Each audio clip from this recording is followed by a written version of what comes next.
कक्षा 6 संस्कृत कक्षा में सभी बच्चों का स्वागत है। आज मैं आप सबको वर्णमाला बताऊंगी। वर्ण अर्थात अक्षर। अक्षर भाषा की सबसे छोटी इकाई। वर्ण में स्वर और व्यंजन दो तरह के वर्ण होते हैं। स्वर बिना किसी की सहायता के बोले जाते हैं और व्यंजन वर्ण स्वर की सहायता से बोले जाते हैं। स्वर अ आ इ ई उ ऊ ऋ ए ऐ ओ औ इस भेद से 11 हैं और व्यंजन स्पर्श व्यंजन, अंतस्थ व्यंजन, ऊष्म व्यंजन, संयुक्त व्यंजन भेद से 4 प्रकार के हैं। अब हम शुरू से देखते हैं, जो आप लोगों ने बहुत ही बचपन में सीखा है वो पुनः हम देख लेते हैं कि कहाँ से कहाँ तक के अक्षर, का से माँ तक के अक्षर स्पर्श व्यंजन कहलाते हैं।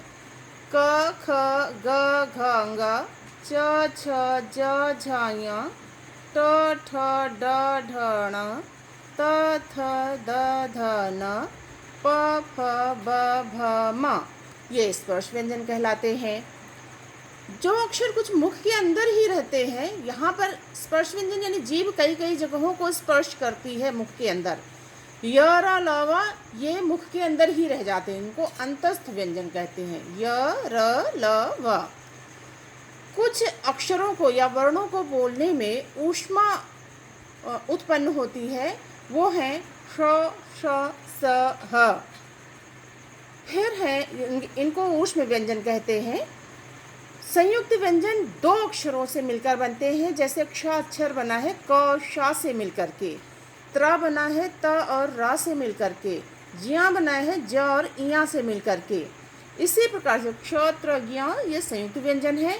इसी प्रकार से किन्हीं भी अक्षरों में हम संयुक्त व्यंजन बना सकते हैं, जैसे प्र, फिर हम द्रव लिखते हैं तो ये द्रव द और रा ये भी संयुक्त व्यंजन हो जाएगा। प्रकाश लिखते हैं तो फिर प और र ये संयुक्त व्यंजन हो जाएगा। अंग अह को अयोगवाह कहा गया है। ये स्वर जो हैं, ये स्वर 3 तरह के होते हैं, ह्रस्व स्वर, दीर्घ स्वर और प्लुत स्वर। जिनके उच्चारण में कम समय लगता है वो ह्रस्व स्वर होते हैं। अ ई उ ऋ ये ह्रस्व स्वर हैं, जबकि थोड़ा सा और अधिक समय जो लगता है उन्हें हम दीर्घ स्वर कहते हैं। आ ई उ ऋ ये दीर्घ स्वर हो गए। प्लुत स्वर ह्रस्व और दीर्घ से थोड़ा और अधिक समय यानी 3 मात्राओं का समय जो लगता है वो प्लुत स्वर होता है, जैसे आ ई ओम इत्यादि। अब आप एक बार पुनः देख लें। अ आ ई उ ऋ ए ऐ ओ औ ये स्वर हैं। क से माँ पर्यंत स्पर्श व्यंजन हैं। य र ल व अंतस्थ व्यंजन कहे गए हैं। श स स ह ऊष्म व्यंजन है। क्ष त्र ज्ञ संयुक्त व्यंजन है। व्यंजन स्वर की सहायता से बोले जाते हैं, स्वर बिना किसी की सहायता के बोले जाते हैं। ये स्वर 3 प्रकार के होते हैं, ह्रस्व, दीर्घ और प्लुत। अब मैं आप लोगों को काम दे रही हूँ, आपको इसी चार्ट में से देखना है और उत्तर बताने हैं और उत्तर अपनी उत्तर पुस्तिका में लिखना है कि स्वर वर्ण कौन कौन से हैं। अब आप ढूंढिएगा कि स्वर कहाँ पर हैं। फिर दूसरा प्रश्न है, स्पर्श व्यंजन की संख्या कितनी है। अब आपको स्पर्श व्यंजन का से माँ पर्यंत जितने भी हैं ये आपको संख्या लिख देनी है। तीसरा प्रश्न है, दीर्घ स्वर के 2 उदाहरण बताइए।